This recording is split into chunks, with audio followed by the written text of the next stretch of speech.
en condiciones de hiperglicemia, cuando consumimos mucho azúcar o apenas ingerimos alimentos, la hormona que se libera es la insulina. Cuando sube la glucosa en la sangre, el páncreas libera insulina. ¿Para qué? Para que la insulina tenga un efecto en nuestro organismo y lo que haga es disminuir el azúcar en la sangre. Posteriormente tenemos al glucagón, que también es liberado por el páncreas, pero esta se libera en condiciones de hipoglicemia, cuando no comemos o por algún otro factor que conduzca a hipoglicemia, no baja el azúcar en la sangre, inmediatamente el páncreas empieza a liberar glucagón.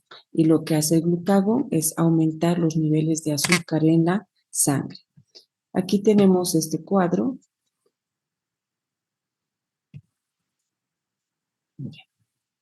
Aquí tenemos este cuadro y nosotros observamos que aquí en este caso es hipoglicemia. Fíjense, aquí está el torrente sanguíneo y este es que está en celestito es una glucosa. Y en este caso, este de aquí es hiperglicemia, quiere decir que hay mucha concentración de azúcar en el torrente sanguíneo. Entonces, cuando los niveles de azúcar en la sangre están bajos, porque normalmente dirían, lo normal es esto, 70-110, esto es lo normal. Pero cuando tenemos poco azúcar en la sangre, se llama hipoglicemia, inmediatamente el páncreas lo que hace es liberar el glucagón. Y al liberar el glucagón tiene efectos sobre el hígado. Va al hígado, el glucagón, captan los receptores, generalmente el receptor tipo 2, la proteína G, capta esta señal y el glucagón lo que hace es dar señal cascada de eventos dentro del hepatocito y el hepatocito inmediatamente empieza a liberar glucosa al torrente sanguíneo para nivelar el azúcar en la sangre. Por el contrario, si tenemos mucha azúcar en el torrente sanguíneo, esta señal capta el cerebro y el cerebro ordena al páncreas a que el páncreas libere la hormona insulina. Inmediatamente la insulina es secretada por el páncreas y la insulina lo que hace es disminuir los niveles de glucosa, como metiendo a células. Específicamente la insulina tiene acción sobre 3 células, solo sobre 3 células, sobre el músculo esquelético, sobre el músculo cardíaco y sobre el tejido adiposo. En estos 3 tejidos la insulina empieza a meter azúcar y a estos 3 tejidos, los demás tejidos no, por si acaso. Entonces, la insulina empieza a meter glucosa a estos tejidos y al meter azúcar a estos tejidos lo que hace es disminuir el azúcar en la sangre. Entonces, nosotros con eso controlamos el azúcar en la glicemia, ¿no? El azúcar en el torrente sanguíneo. No me deja cambiar. Ahora sí. La insulina tiene varios efectos en nuestro organismo. La insulina en nuestro organismo lo que hace es aumentar el transporte de glucosa dentro de la célula, como les decía, dentro del músculo cardíaco, tejido adiposo y músculo esquelético. Entonces, el azúcar empieza a aumentar, a ingresar dentro de estos 3 tejidos para que baje el azúcar en la sangre. El efecto número 2 sería el de que aumenta la tasa de la utilización de la glucosa como fuente de energía, que es el tema de hoy día, empezar a activar la glucólisis. La glucólisis empieza a colocarse activa para que se degrade la glucosa y se convierta en energía. 3, en el tejido adiposo, también en el hígado, puede acelerar la síntesis también activa la síntesis de glucógeno. Al activar la síntesis de glucógeno es que la glucosa empieza a bajar. ¿Por qué? Porque empieza a entrar al hígado y al músculo para almacenarse como glucógeno. Y 4, estimula la síntesis de lípidos. Los lípidos empiezan a almacenarse. ¿La glucosa se puede transformar en grasa? Sí, se transforma en triacilglicerol y esto normalmente se produce en las células del hígado y del tejido adiposo. y empezar a aumentar tejido adiposo, pero también se puede producir colesterol en, en el tejido, en el hígado. En el hígado se puede empezar a formar colesterol. El azúcar se transforma en grasa y en colesterol cuando esté en exceso, y eso es gracias a la insulina. El glucagón tiene 3 efectos. La insulina hemos visto que tiene 4. Cuando nosotros estamos en hipoglicemia, lo que tenemos que hacer es obtener azúcar de algún tejido, y lo que hacemos es inmediatamente actuar sobre el hígado y sobre el músculo. ¿Y qué hace el glucagón? Activa una cascada de señales donde el glucógeno empieza a liberar glucosa, y esta glucosa va saliendo al torrente sanguíneo para nivelar la glicemia. 2, en el tejido adiposo aumenta la degradación de los ácidos grasos. Cuando nosotros estamos en hipoglicemia, la grasa se empieza a degradar, se llama lipólisis, y empezamos a utilizar la grasa como fuente de energía ante la ausencia de la glucosa. Y 3, en el hígado aumenta la síntesis de glucosa a partir de sustancias que no son carbohidratos, se llama el proceso gluconeogénesis. ¿Por qué? Porque tenemos que formar azúcar a partir de aminoácidos, lactato y glicerol. El transporte de glucosa hacia el interior de nuestro organismo, eh, la glucosa es poco polar, entonces no tiene una difusión simple o facilitada, rápida. Para eso nosotros necesitamos transportadores de glucosa, y estos transportadores de glucosa son normalmente proteínas integrales que están en las membranas de todas las células del organismo. Como ya hemos avanzado, nosotros tenemos proteínas integrales y proteínas periféricas. Un transportador de glucosa que está en la membrana plasmática se llama GLUT, con las siglas mayúsculas GLUT, que es los GLUTs permiten el transporte de la glucosa en ambos sentidos. Lo que hacen es que la glucosa ingrese dentro de la célula y que la glucosa sale. Más o menos se conocen 12 transportadores en los cuales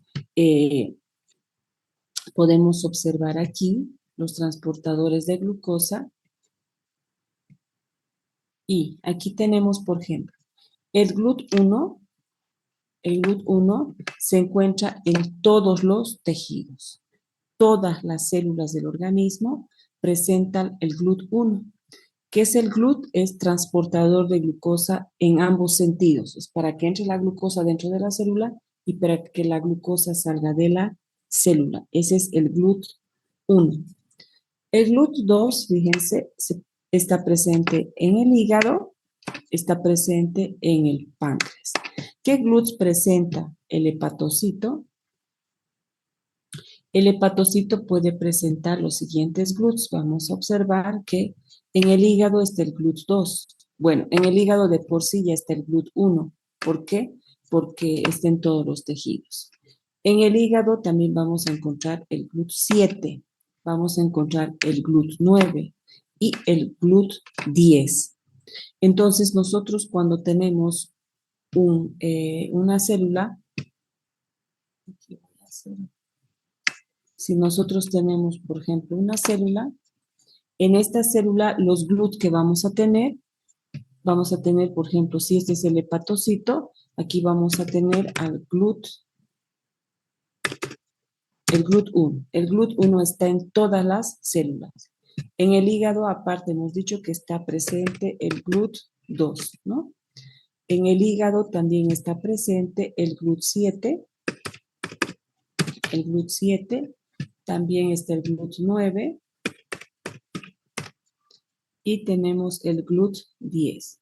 Entonces, si nos damos cuenta, el hepatocito presenta no solamente un solo GLUT, sino para que entre glucosa dentro del hígado tenemos 5 GLUTs, jóvenes, 5 GLUTs, 5 transportadores de glucosa. Y ninguno de estos GLUTs depende de insulina, ninguno. O sea que para que entre azúcar al hígado no necesitamos insulina. ¿Por qué? Porque si se fijan aquí, ¿dónde está mi lapicero? Aquí. Si se fijan aquí, el GLUT4, miren, el GLUT4 es el único y está subrayado y está resaltado con amarillo. El GLUT4 es activado por la insulina. ¿Y la insulina en qué tejidos tiene acción? La insulina tiene acción solo en estos tres tejidos. O sea, que cuando hay hiperglicemia, ¿a qué tejidos mete glucosa la insulina? Mete al músculo esquelético, al músculo cardíaco y al tejido adiposo. La insulina no tiene acción sobre los otros tejidos. Entonces, los otros tejidos, por ejemplo, el cerebro presenta el GLUT1, porque todos tienen GLUT1, el cerebro presenta el GLUT3 y el cerebro presenta el GLUT8. Tiene tres GLUTs el cerebro, las células del cerebro, el GLUT1, el GLUT3 y el GLUT8. Entonces, el cerebro no depende de insulina. El hígado, fíjense, tampoco depende de insulina. Así los demás, los diferentes tejidos presentan sus GLUTs. Entonces, ¿qué es el GLUT? El que permite la entrada de glucosa. La entrada de glucosa hacia la célula no depende de la insulina, depende de los transportadores de glucosa que son proteínas membranales. Entonces, cuando nosotros estamos con hiperglicemia, es lo que les decía, eh, cuando estamos con, eh, eh, con hiperglicemia, normalmente la hormona que se libera es la insulina. Entonces tenemos una hormona hipoglicemiante, significa que baja el azúcar de la sangre. Y esta hormona es la insulina. La insulina es la hormona que disminuye los niveles de azúcar de la sangre y por eso es considerada una hormona hipoglicemiante. Pero, ojo, la insulina es una hormona secretada en condiciones de hiperglicemia, por si acaso. Se libera en hiperglicemia, pero es considerada una hormona hipoglicemiante porque baja los niveles de azúcar en la sangre. ¿Por qué baja los niveles de azúcar en la sangre? Porque promueve el transporte de glucosa hacia el interior de los tres tejidos que les he mencionado, que son dependientes del GLUT4. ¿Esta parte se comprende, jóvenes?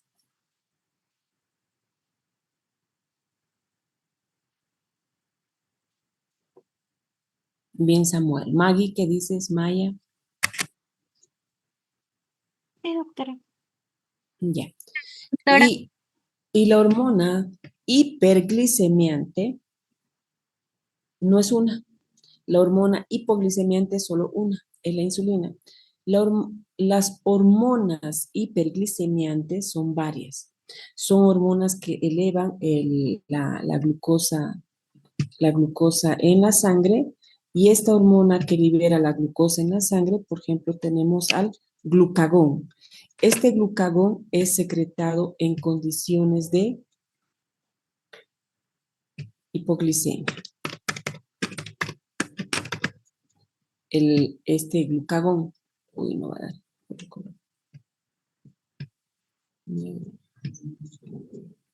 La adrenalina es secretada en condiciones de estrés agudo. El cortisol es secretado en condiciones de estrés crónico. Y la hormona de crecimiento durante el desarrollo y el crecimiento. ¿Qué es lo importante de aquí? De que el glucagón es liberado en condiciones de hipoglicemia.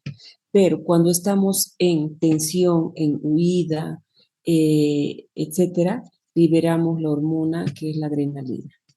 El glucagón, cuando no comemos, inmediatamente sabemos que es liberado el glucagón por el páncreas. El páncreas libera y estimula al hígado a que del glucógeno salga glucosa al torrente sanguíneo.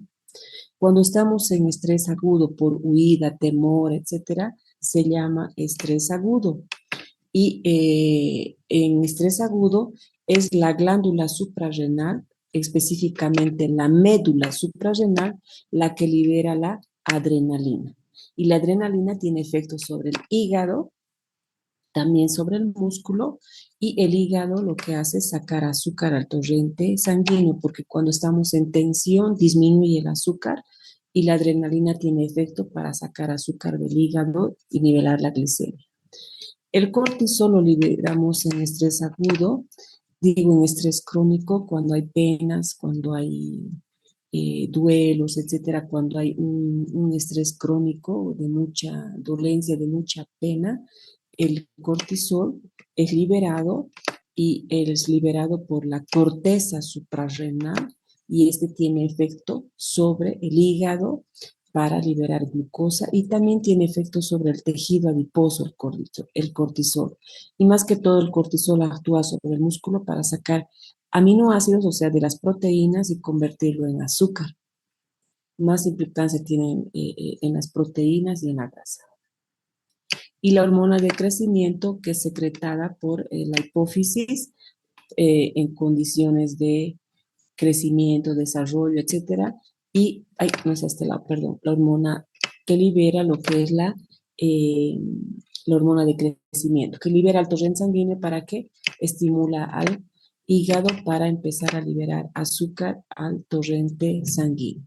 Entonces, nosotros en resumen tenemos una hormona que disminuye el azúcar en la sangre, es una hormona hipoglicemiante, que es la insulina, y tenemos 4 hormonas hiperglicemiantes que aumentan el azúcar en la sangre, que son el glucagón, la adrenalina y el cortisol. Hasta aquí, ¿alguna duda? ¿Jóvenes? No, doctora. Bien, con esto acabamos el tema de hidratos de carbono y homeostasis de la glucosa. Continuamos con el tema que sería la glucólisis. La glucólisis, que es un proceso que significa degradación de la glucosa, es un proceso que ocurre en todas las células del organismo. No se me está entrecortando. Doctora. Ya. Entonces, la glucólisis deriva del griego glicos, que significa azúcar, y lisis, ruptura. Lo que vamos a hacer es ruptura de un azúcar. Y el azúcar que se podría degradar en la glucólisis es la glucosa. Pero no solamente la glucosa. Puede ingresar a la glucólisis la galactosa y puede entrar a la glucólisis la fructosa, que son monosacáridos.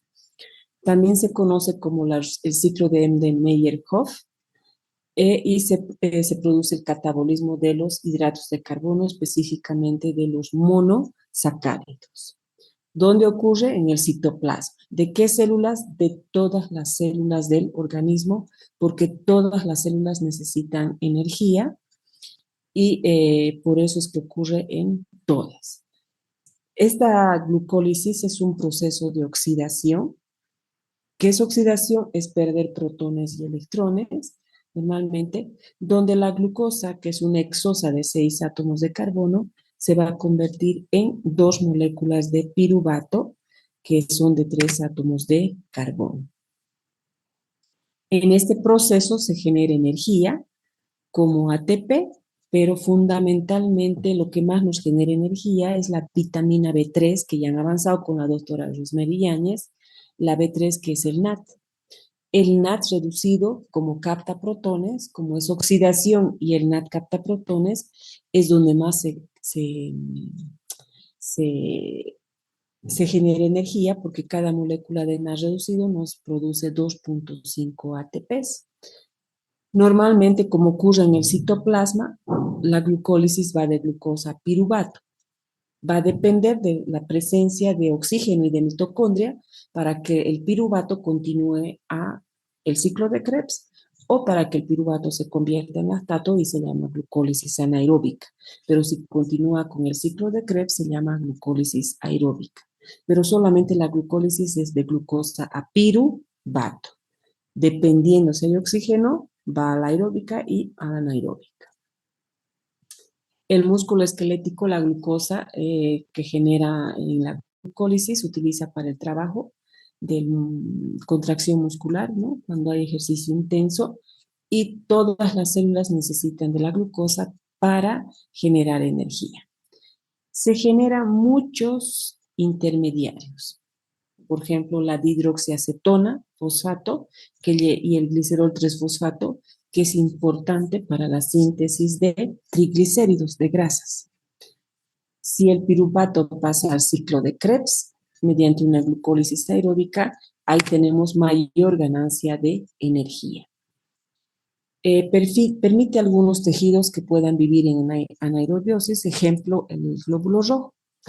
El glóbulo rojo nunca tiene ciclo de Krebs porque carece de mitocondria. Entonces, su glucólisis en el glóbulo rojo siempre es anaeróbica porque carece de mitocondria. A pesar que el glóbulo rojo es el que está más cargado con oxígeno, él no tiene mitocondria. ¿Para qué sirve la glucólisis? Es un proceso donde se degrada y obtenemos energía. Es para mantener la glicemia. Por este proceso de la glucólisis, la glucosa va generando energía dentro de las células y el azúcar no se concentra dentro de la sangre, en la sangre y va nivelando la glicemia. Cuando comemos mucho, el azúcar, perdón, se ha cambiado de posición.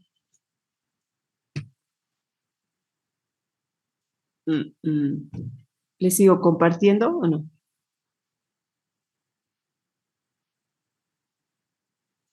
Ya. Sí, doctora. Cuando comemos mucho azúcar, ese azúcar se almacena como glucógeno, tanto en el hígado como en el músculo. Y es importante la glucosa porque vamos a ver más adelante, eh, la ribosa, que es un monosacárido, no lo comemos, no está en los alimentos. La glucosa, por la glucosa 6-fosfato, se va a presentar la vía ribosa, se llama vía pentosa fosfato, donde producimos ribosa. Entonces, este es importante para todo esto que está aquí, que son nucleótidos, coenzimas, y esa proviene de la glucosa. Es el principal combustible que genera ATP a todas las células. Tenemos intermediarios de la glucólisis, por ejemplo, el 2,3-bifosfoglicerato, que ya hemos avanzado en,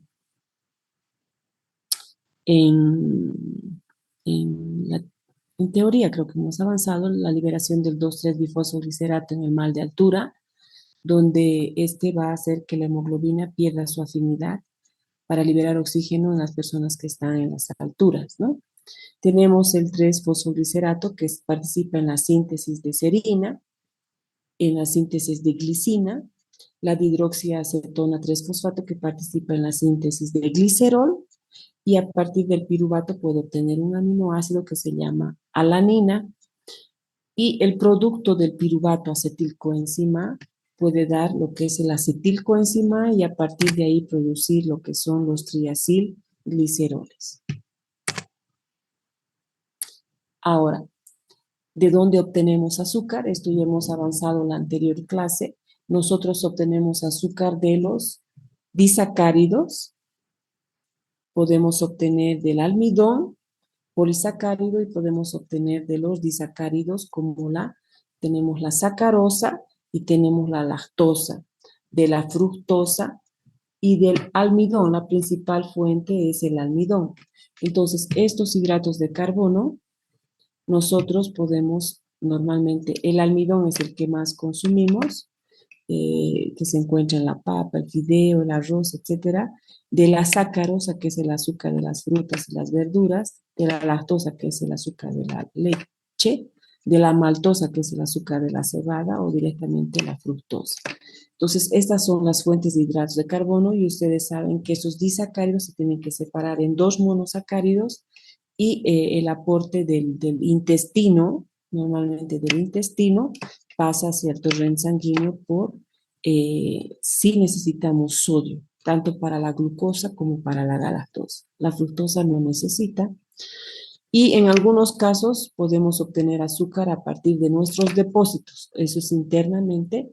Cuando estamos en hipoglicemia podemos utilizar nuestra reserva de glucógeno que almacenamos en el interior de la célula. Les explico la glucólisis. Ustedes tienen que observar aquí Nunca les vamos a preguntar en el examen que dibujen la estructura, pero aquí está la estructura para que puedan observar los cambios que existen en cada paso. Comenzamos con el primer paso. Fíjense aquí.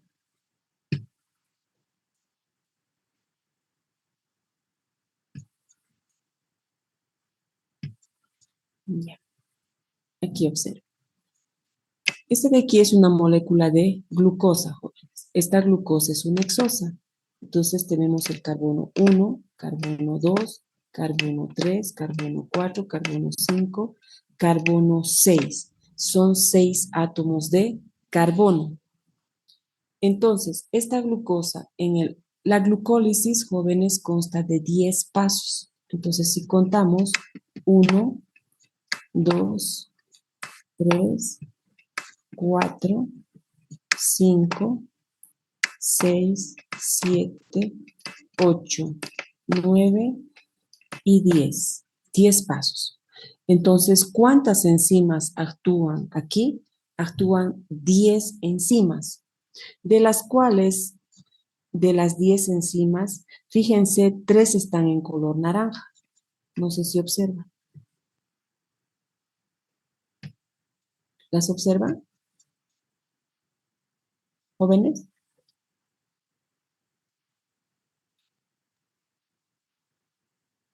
Hola. Las flechas en color naranja. Aquí hay una, aquí hay otra y aquí hay otra. Son 3. Esas 3 se les llama enzimas irreversibles de la glucólisis. Y las flechas negras se les llama enzimas reversibles. ¿Por qué se les llama irreversible? ¿Por qué? Esta solo va en este sentido. La enzima de aquí se llama exoquinasa si es el músculo y se llama glucosinasa si es el hígado. Y miren aquí, esta exocinasa solamente convierte a la glucosa en glucosa 6-fosfato, pero esta enzima de aquí es reversible. ¿Qué quiere decir? Que puede convertir a la glucosa 6-fosfato en fructosa 6-fosfato o al revés, de fructosa 6-fosfato a glucosa 6-fosfato. Entonces, la glucólisis consta de 10 pasos y de las 10 enzimas, 3 son irreversibles. ¿Quiénes son irreversibles? Son la exoquinasa, si es el músculo, y glucosinasa, si es el hígado.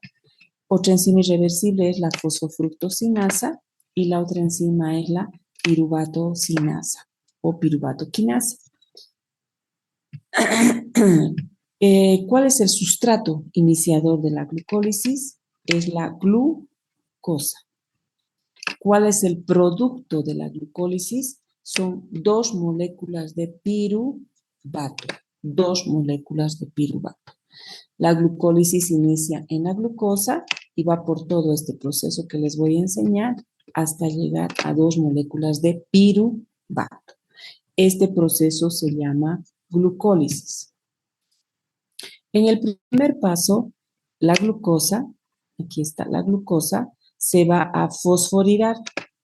Al fosforilarse, consume ATP. Miren aquí, ATP. El ATP, que tiene 2 enlaces ricos en energía, pierde energía. Y esta reacción se llama exergónica. Ya han llevado con la doctora Rosemary Yáñez. Y este ATP le va a donar fósforo. Y aquí está. Entonces se va a convertir en glucosa. Y aquí está el carbono 6. Este es el carbono 6. Y se llama glucosa, pero 6-fosfato. Y aquí cataliza. Entonces este va a ser el sustrato. Y este es el producto.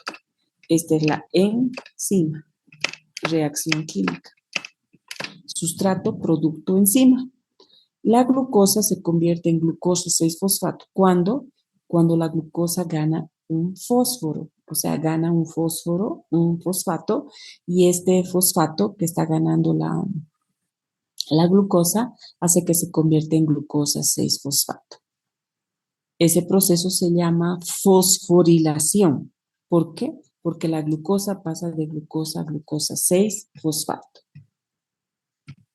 Paso número 2. La glucosa 6-fosfato es una aldosa. Va a pasar a convertirse en fructosa. Fíjense aquí, fructosa 6-fosfato. De lo que era una aldosa, se convierte en una cetosa. ¿Ya? Se convierte en una cetosa y esta cetosa es la fructosa. Y esta enzima que cataliza se llama fosfoglucosa isomerasa. No perdemos nada, sigue siendo de 6 átomos de carbono, pero ha pasado de glucosa a fructosa, de una aldosa a una cetosa. Nada más no ha ocurrido. Igual el fósforo sigue en la posición 6, por eso se llama glucosa 6-fosfato. El paso número 3. Lo voy a traer aquí. En el paso número 3, ¿qué ocurre, jóvenes? Esta fructosa 6-fosfato va a ganar un fósforo. ¿De quién? Del ATP. El ATP se va a convertir en ADP y mediante esta enzima fosfofructoquinasa, la fosfofructoquinasa hace que le aumentemos un fósforo a la fructosa y miren, este es carbono 1 y este es carbono 6. Carbono 1, carbono 2, 3, 4, carbono 5 y carbono 6. ¿Y qué ha ocurrido?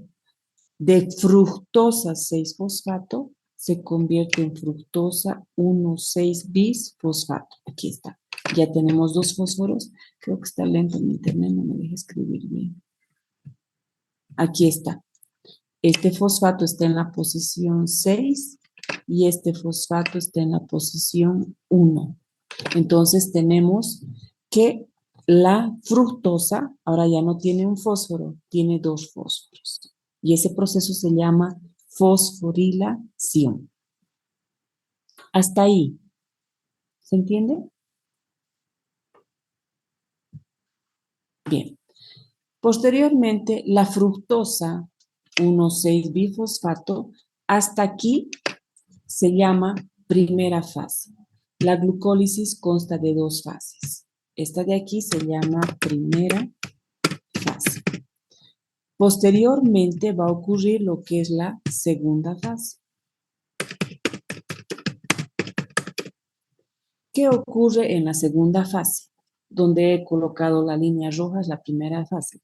¿Qué ocurre en la primera fase? En la primera fase lo que está ocurriendo es que aquí hay una hexosa, se ha fosforilado glucosa 6-fosfato, sigue siendo hexosa, la fructosa 6-fosfato y aquí la fructosa 1,6-bifosfato. ¿Qué quiere decir? Que aquí es hexosa, 6 carbonos, hexosa, 6 carbonos, hexosa, 6 carbonos, hexosa, 6 carbonos. No ha pasado más que ganancia de fósforos, nada más. Paso, fase número 2. En la fase número 2, fíjense jóvenes, viene una enzima que se llama aldolasa. Y esta aldolasa recibe el mismo nombre, fructosa bisfosfato aldolasa. ¿Qué hace la aldolasa? Va a quebrar a la fructosa 1,6-bifosfato. Y quiero que observen, miren, la va a quebrar. Así, la va a dividir en 2, la aldolasa. Y al dividir en 2, aquí está el producto.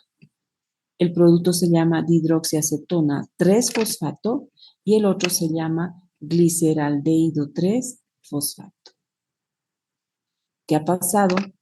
El fósforo estaba en la posición 1 y 6. Ahora, cuando se han dividido en 3, ahora este es carbono 1, 2, 3, y este de aquí se llama dihidroxiacetona 3-fosfato, y este es carbono, como he quebrado, 1, 2, 3, y este se llama gliceraldehído 3-fosfato. ¿Se comprende esta parte? Entonces, A partir de aquí es la segunda fase. ¿Y qué significa la segunda fase? Que la glucosa se ha dividido en dos triosas, en dos de tres, se ha dividido en dos de tres. Entonces, continuamos. El gliceraldehído 3-fosfato va a convertirse en 1,3-bifosfoglicerato. Ahora quiero que observen esta molécula. ¿Qué va a ocurrir aquí? Aquí hay una enzima que se llama gliceraldehído fosfato deshidrogenasa. Cuando actúa una deshidrogenasa, jóvenes, siempre actúa o el NAD o el FAT. En este caso va a actuar el NAD. Y miren, el NAD es la vitamina B3 activa, le va a quitar dos hidrógenos, ¿ya? Le va a quitar dos hidrógenos y se lo va a agarrar, aquí está, va a pasar a NAD reducido. O sea, la vitamina B3 le va a quitar al gliceraldehído 3-fosfato dos hidrógenos. Y cuando le quita, ¿qué le hace? Le oxida. Entonces, ¿qué estamos haciendo? Oxidando al gliceraldehído 3-fosfato y estamos generando un NAD reducido, un hito.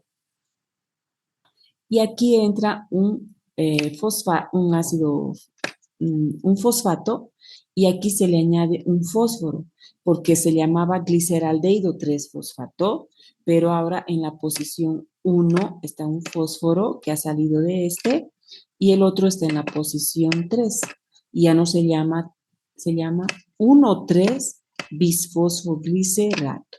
Entonces, esta molécula de gliceraldehído 3-fosfato ha pasado 1,3-bisfosfoglicerato, porque ya tiene dos átomos de fósforo. ¿Se comprende, jóvenes?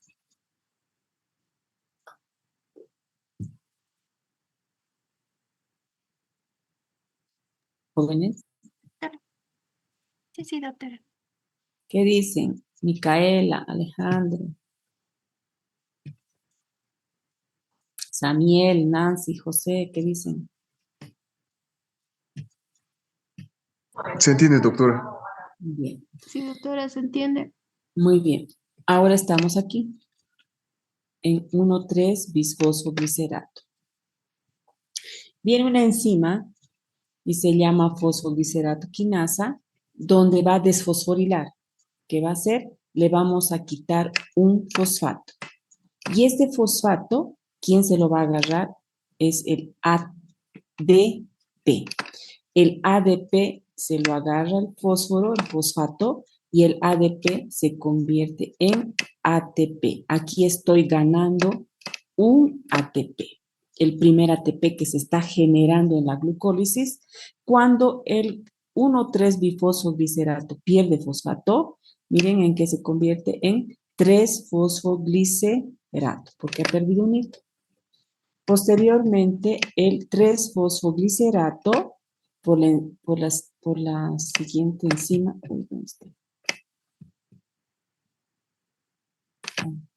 Ya.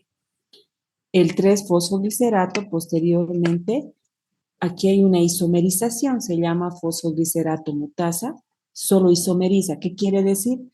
Que lo que aquí está en la posición 3 del fosfato, lo único que hace esta enzima es llevar a la posición 2, y de lo que se llama 3-fosfoglicerato, ahora se ha convertido en 2-fosfoglicerato. Nada más ha ocurrido en esta reacción. Este de 3-fosfoglicerato ha pasado a 2-fosfoglicerato. Hemos cambiado la posición del fosfato de la posición 3 a la posición 2. Nada más ha ocurrido. De 2-fosfoglicerato a fosfenolpiruvato actúa una enzima que se llama enolasa.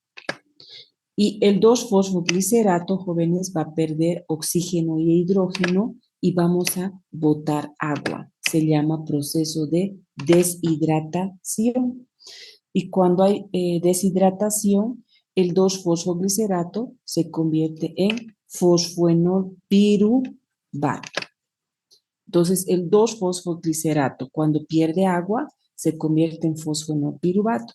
Finalmente, la última enzima, que se llama piruvato quinasa, al fosfenolpiruvato le vamos a quitar su fósforo y se lo vamos a dar al ADP.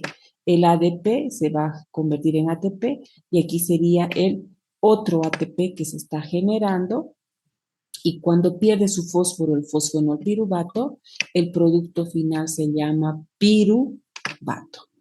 Hasta aquí un ATP que hemos generado y otro ATP que hemos generado. Ahora, ¿qué hemos generado? Un NAS reducido, un ATP, una molécula de agua y otro ATP. En resumen, dos ATPs, un agua y un NAD reducido. Eso hemos generado desde aquí, desde aquí, desde aquí. ¿Qué, qué nos ha pasado más adelante? Hemos consumido un ATP y otro ATP. Eso nos ha pasado. Ahora, observen esta parte. Todo esto se nos ha generado una vez ¿por quién? Por el gliceraldehído 3-fosfato. Pero ¿se acuerdan que la fructosa 1,6-bifosfato se ha dividido en dos triosas? Una se llamaba gliceraldehído y el otro se llamaba dihidroxiacetona. Entonces, ¿qué me está sobrando? Me está sobrando la dihidroxiacetona 3-fosfato. Por una enzima isomerasa, la dihidroxiacetona 3-fosfato se convierte en el segundo gliceraldehído 3-fosfato. Y el gliceraldehído vuelve a convertirse en piruvato. Por ende, a partir de aquí, como son dos moléculas, la reacción es por doble. Uno por el gliceraldehído 3-fosfato y el otro por la dihidroxiacetona 3-fosfato, que se vuelve a convertir en gliceraldehído 3-fosfato. En resumen, la primera fase exosa, exosa, exosa, exosa, y a partir de la segunda fase la exosa se divide en dos triosas, 1 y 2. Por una triosa obtengo un piruvato, por una triosa obtengo un piruvato y por la otra triosa obtengo el otro piruvato. En total, el producto final son dos moléculas de piruvato. No sé si se entiende, jóvenes. ¿Jóvenes? Entonces, generamos doble, dos ATPs, dos moléculas de agua, dos ATPs. Eso es lo que generamos. Pero aquí se consume un ATP y aquí se consume un ATP. O aquí un hito. Entonces, ¿qué tenemos que hacer? Este más este son dos. Con este se van, porque aquí he generado y aquí he consumido. Y el producto final de la glucólisis es dos piruvatos, dos ATPs y dos moléculas de agua y dos NAD reducidos. Eso nomás hay, porque este de aquí que se está generando, estos dos, se está yendo con estos dos de aquí, porque los estoy consumiendo. Entonces, el producto final de la glucólisis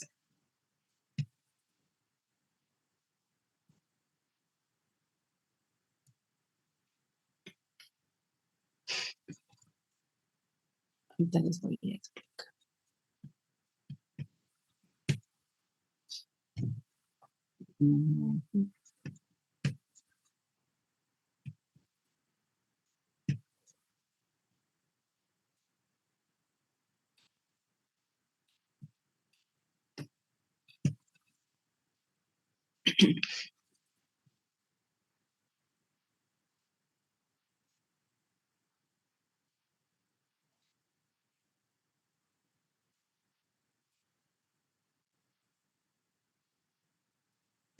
A ver si le quito mi cámara.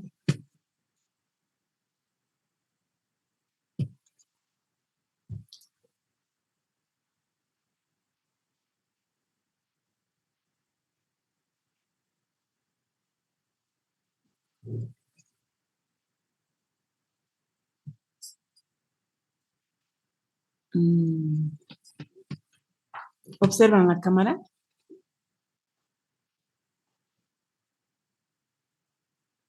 Digo, ¿observan la pizarra? Ya. Pero no dejo escribir todo. Se ha actualizado el Zoom y no sé, está tardando mucho.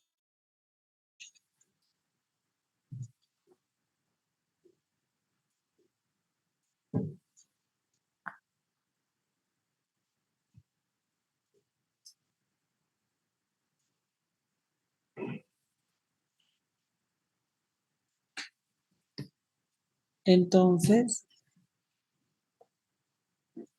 aquí voy a hacer esto.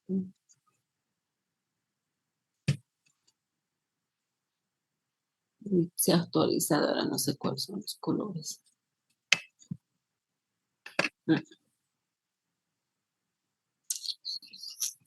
Y para borrar.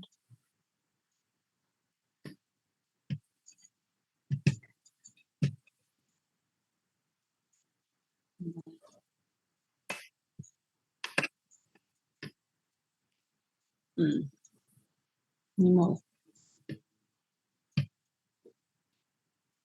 Ya.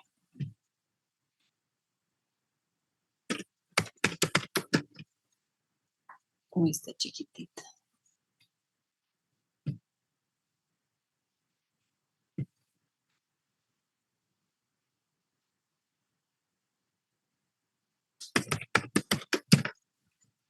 Ya.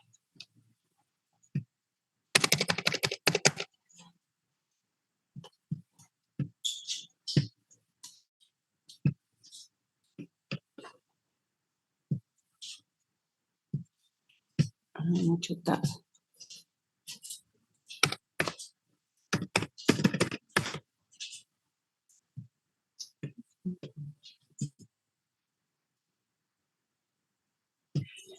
Entonces vamos a agarrar aquí cuando la glucosa se convierte en piruvato, ¿qué producimos? Producimos, quiero cambiar de color y no sé dónde será el color. Debe ser este. El color del texto. A ver. Se cambia. El tamaño de la letra más. Vamos a cambiar. Ya. Producimos 2 ATPs. Producimos 2 moléculas de agua. Y producimos 2 natriumreductases. Ese es el producto final de la glucólisis. Entonces, cuando la glucosa se convierte en piruvato, generamos 2 ATPs, 2 aguas y 2 NADs reducidos, tomando en cuenta que también producimos 2 moléculas de piruvato. Ese sería el producto de la glucólisis. Uy, no sé. A ver si marca 2. No, mi lapicero.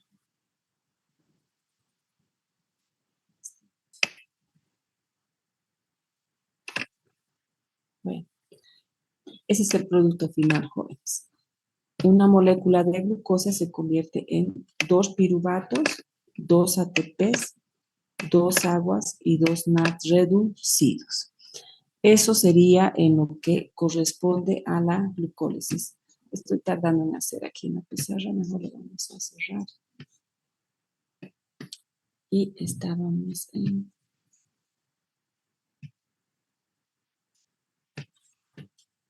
aquí.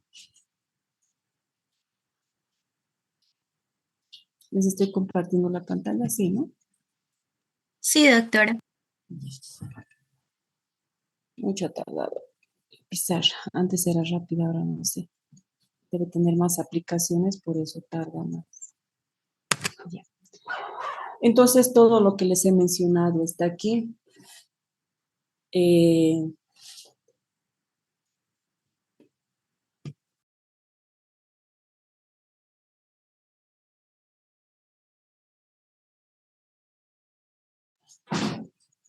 Bien, aquí fíjense que la glucólisis consta de 10 pasos, 3 son irreversibles, 7 son irreversibles, ¿no? Solo son 10 enzimas, no son 11, aquí está mal por error, donde una molécula de hexosa se convierte en dos moléculas de 3 átomos de carbono y presenta dos fases, una de preparación, que es esta, hexosa, hexosa, hexosa, y aquí se rompe en dos triosas, el gliceraldehído y la dihidroxiacetona.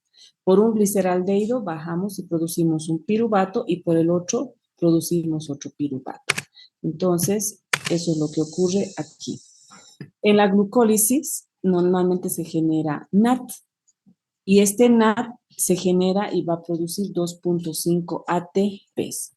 La glucólisis anaeróbica, generalmente el producto final es lactato, pero eso vamos a ver más adelante. Ahorita solamente para el balance de energía, pero si la glucólisis y el piruvato entra a la mitocondria, se convierte en el ciclo de Krebs, pasa al ciclo de Krebs. Y los NAD y FADs de todo el ciclo de Krebs van a la cadena transportadora de electrones. Esto es lo que sucede. Glucólisis, ciclo de Krebs, cadena transportadora de electrones, y normalmente tenemos una ganancia de 32 ATPs. Aquí, miren, cuando la glucosa se convierte en dos piruvatos, se llama glucólisis. Pero si hay condiciones para, no hay oxígeno o no hay mitocondria, el piruvato, jóvenes, ¿ve mi cursor o no? Ay, no le veo que se mueve. ¿Jóvenes? ¿Ven mi cursor? No. ¿Jóvenes? Sí, doctora. Ya. Entonces, la glucosa se convierte en piruvato y el piruvato, si las condiciones son anaeróbicas, se convierte en lactato. Y esto se llama glucólisis anaeróbica. Pero si las condiciones se dan y hay mitocondria, el piruvato se convierte en acetil y el acetil ingresa al ciclo de Krebs, siempre y cuando haya oxígeno y haya mitocondria. Y para que se convierta en lactato es en ausencia de oxígeno.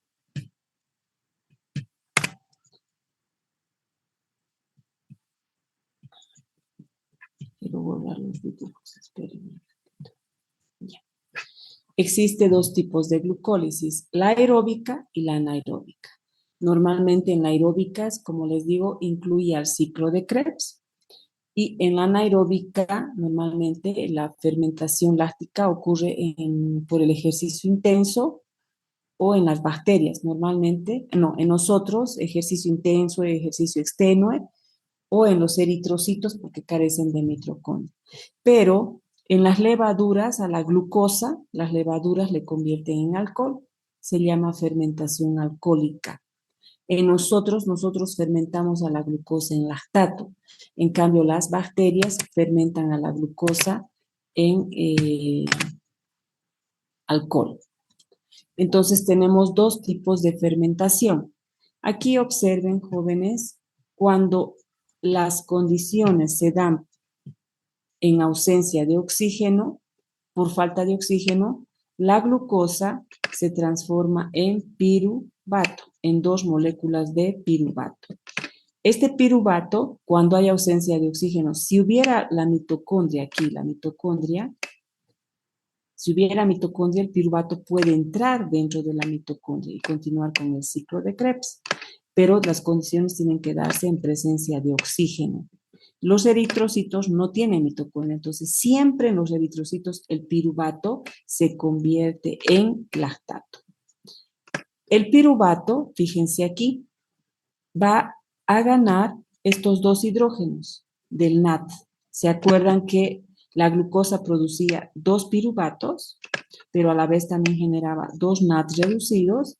Entonces, para un piruvato necesito un NAT. ¿Qué le hace el NAT? Le dona hidrógenos. Y aquí están los hidrógenos, 1 y 2. Y esta molécula se llama ácido láctico o llamado lactato. Entonces, como un piruvato utiliza un NAT, el otro piruvato usa el otro NAT y el producto final son dos moléculas de lactato. La enzima que cataliza esta reacción se llama lactato deshidrogenasa, más conocida como lactato de deshidrogenasa. La lactato deshidrogenasa es la enzima que convierte al piruvato en lactato. Para este proceso es un proceso de reducción. ¿Qué quiere decir? Reducción es ganancia de protones. Y aquí el NAT le está donando protones al piruvato. Y el piruvato, al ganar los protones, fíjense, aquí hay 1 y aquí hay 2 del NAT, se convierte en lactato. Y este proceso se llama fermentación láctica. Esta fermentación láctica es cuando hay anaerobiosis, que puede ser causada por la ausencia de oxígeno, ya sea porque hay obstrucción de la vía aérea y no podemos respirar, en pacientes con anemias crónicas que pierden bastante glóbulos rojos y no tienen hemoglobina para transportar oxígeno, anemias crónicas, pérdidas masivas de sangre, obstrucción de las vías aéreas, intoxicación por monóxido de carbono, puede presentarse en neoplasias también en el cáncer. ¿Por qué? Porque hay mucha producción, división celular de las células, se consume mucha energía y se genera, la glucólisis no termina siendo aeróbica, sino anaeróbica, y fundamentalmente en estas dos condiciones que dice en los eritrocitos y en el ejercicio intenso. Cuando hacemos mucho ejercicio, o sea, exageramos haciendo ejercicio en un músculo, en esa parte la glucólisis se torna anaeróbica. ¿Por qué? Porque estamos haciendo que se consuma mucha energía en poco tiempo, a pesar de que cuando hacemos ejercicios respiramos, no es que no nos está faltando el oxígeno, sino que estamos haciendo intensamente, estamos provocando que el consumo de energía sea más a la generación el consumo de oxígeno es más a la generación de energía y por ende la glucólisis se torna anaeróbica. Eso ocurre en nosotros y se llama fermentación láctica.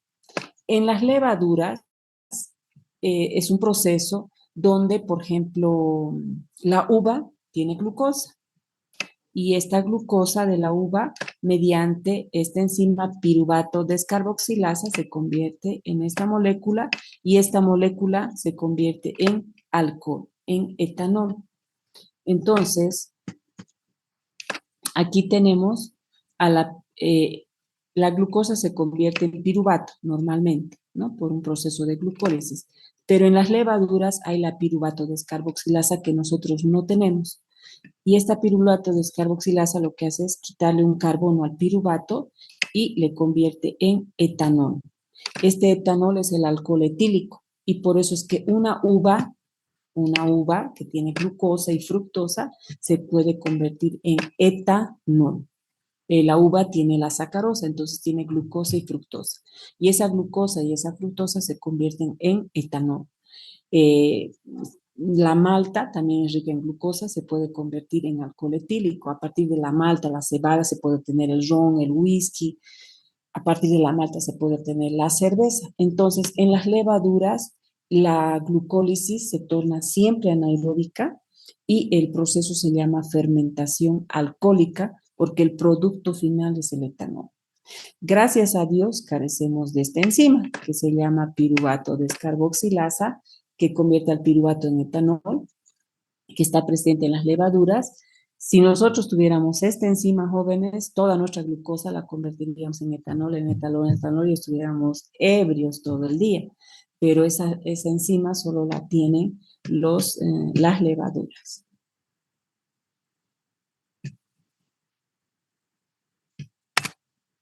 Finalmente, a ver, veré, porque ya estamos sobre la hora.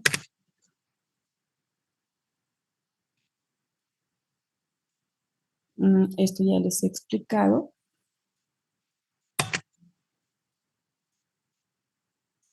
Y nos quedaremos en esta diapositiva, ¿ya?